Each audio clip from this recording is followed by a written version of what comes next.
Hello and welcome back to the Residual Royalty Academy. If you're new to this channel, the best thing to do is to watch the free course. It's the first link in the description and it'll show you how to get started and create your first 5, 10, 50 or 100 books on KDP so you can start making royalties and passive income. If you already know a few things about KDP but you want to take your skills to the next level and learn as much as you can to make sure that your royalties really blow up, then take the Royalty Accelerator course. The link to that is also in the description for more details. But in this video, I'm going to give you kind of a cover walkthrough / how to make good covers and make sure that your design is good. So we're going to use the example of a pug notebook. So I'm going to take this image here because this one looks great and is something that I would like to use. So I'll just hit download on there. Make sure you choose the highest resolution image. We've got to select all the taxis here. Let's hope we do it right. Absolutely incredible. That's fantastic. So what we want to do now is make sure that we have the right dimensions. So generally I do 6 by 9 and then 120 pages. No bleed needed to select. So it'll tell us we need 12.52 times 9.25.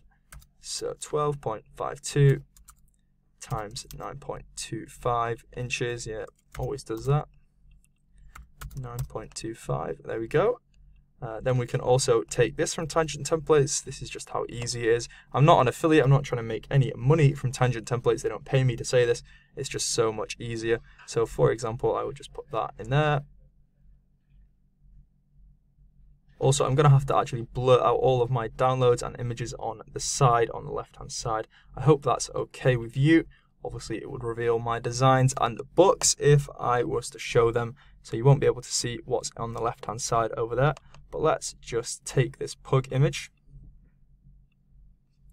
and we'll place it here. But what we want to do is go through a couple of points to show you what makes an appealing cover. So what I like to do, not for every book and not all the time, you want to have a nice quote. You want to have appealing fonts, and this is why I use Creative Fabrica, and you want to have matching colors. So this is going to be a great video if you want to learn about design. So what I would do is we can now get rid of this because it's no longer necessary. So you might be wondering that there's a problem because we're not going to be able to fit any words around here unless we maybe to put the text on the body. But what we do is we use this Chrome extension right here. We select that color because it's a solid color, I believe. And then we do that. And that should be the same. So what we could do is we could put this guy in the corner. We could make it smaller, and look, that looks absolutely fantastic already. So then we take this. We're going to make sure he's kind of in the middle or he's somewhere where he looks good. So we can maybe make him a bit bigger to make it more central. It looks like his ear might be cut off, but I do fear that, let's make sure that butterfly stays in there. I do think that that would be okay like that anyway. So what we would want now is a quote. So we go onto Pinterest and we'll find something about dogs or whatever it is. We don't want to steal a quote directly because that would be copyright infringement. We want to make up our own quote. So I would go with something like this and say, no matter how little money and how few possessions you own, having a dog makes you rich. So I would maybe choose something like, let's go on here.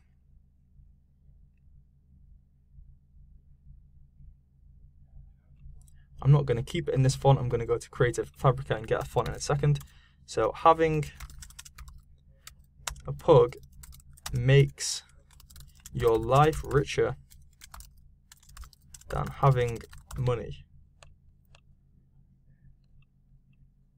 Or something like that, or maybe something like having a pug, or something like I'd rather have a pug than $1 million. Something like that, you know, that would be a really great quote to use. Maybe you would do both of those. Maybe you would get a different image of a pug, and that would be absolutely great. So there we go. We could see that. Make sure we want to make it central because another great feature that I always like to believe in design, and I'm not a crazy designer, but this is just some features that I believe in. So I think it's always great to have things central. So let's just make that like that. Okay, that is still not central. One trick you can do actually on Canva is to bring this cover up here, and you can actually bring this to the side and it doesn't affect the size or anything of the words. It'll just make sure that it's central. So by doing that, as you can see, from this bit here and this bit here. You can see that that's bang in the middle, so that's absolutely fantastic. So that's looking quite good already. So we can't change the background color because obviously we've matched it to the background color of this image using that chroma extension. So now all we really need to do is take a quote. Maybe we'll do another thing here that just says lined notebook, just to give it a bit more to it. So we'll maybe move that up there. And all we really need to do now is change the fonts. So obviously another thing you would do is you would do this, and you would do your author name, and you would put it somewhere on the back page, depending on where you want it. It doesn't really matter, but obviously don't make it too big and don't make it too obtrusive. Maybe you want to put it up there, something like that. So there we go. Let's see what we've got so far. That's great. So all we want to do now really is change the font. So let me try to do that. So let's do dog. Let's just see if there's any relevant fonts for the word dog. Okay, that's quite nice. If you don't know about Creative Fabrica, basically what it is that I'm paying at the moment, I think $9.99 per month. I did get it on a special offer. I was previously paying around $29 per month, and basically you get access to all the fonts, all the graphics, and all the crafts on this website, and there's absolutely thousands of them. So you never really run out of resources when you have a membership. So let's try and find a font that might match a pug or something like that. So I'm not really feeling that one. Maybe this one. This is quite nice. I think the thing with Creative Fabrica and the fonts on here is that it just makes sure that you're differentiated from everybody else doing KDP, because if everyone's using the same fonts from Canva, then your books are going to stand out more because you're using these different fonts. So I don't like that. I don't really like that. That's quite cool actually, but I don't think it's really relevant to the book that we're making. Maybe we'll go with that one, or actually let's choose this. I do like this actually. So let's click on this, and now all we need to do is click download. So because I have a membership, you can download absolutely anything, and it's all for free once you do have a membership. And if you do want to sign up for Creative Fabrica, I will leave a link in the description. So what I will do now is I'll go and extract the zip file, and then I'll upload it to Canva, and I'll meet you back in Canva in a second. Okay, so now that we're back in Canva, you can see that I have got the font here, so I can literally just click that, and it will change this font right here. So let's see how it looks. Okay, I think there's a bit too much space between it, so I would just do that. Make sure there's obviously no overlaps. You can obviously change the color. I wouldn't probably have that in that font anymore. I would make it into a different font. So let's see what else I could choose.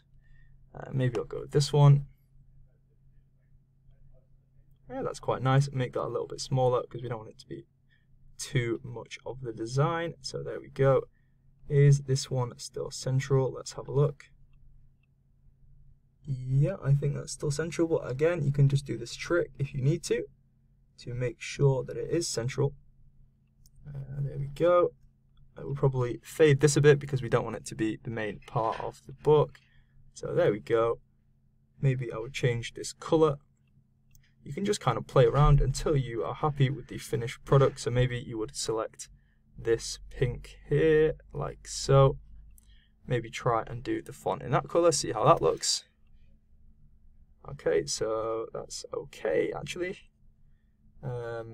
Maybe I would want it a bit darker, so I'll try it again. Like, get some other shade from the tongue here.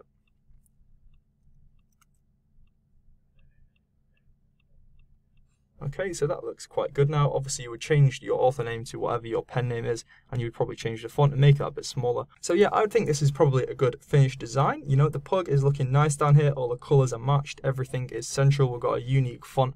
So if we go back to here, we can see I sort of ticked off all the criteria, keep things central.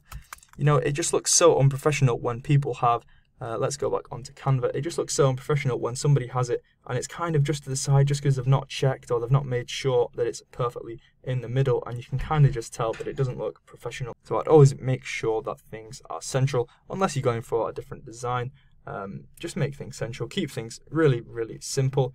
Maybe you can start testing other designs later on, but at the start you just want to keep things really simple. So I hope you've enjoyed this video and learned some things about how to design on KDP. and just some tips really from how I make my low content journals and other types of books, and just some general design rules that I live by. I haven't really learned these from anywhere. This is just what I've picked up from practice and publishing over 1,500 books. So as I say, I hope you got some value from this video, and I'll see you in the next one. Make sure you hit subscribe, hit the like button, and I'll see you next time.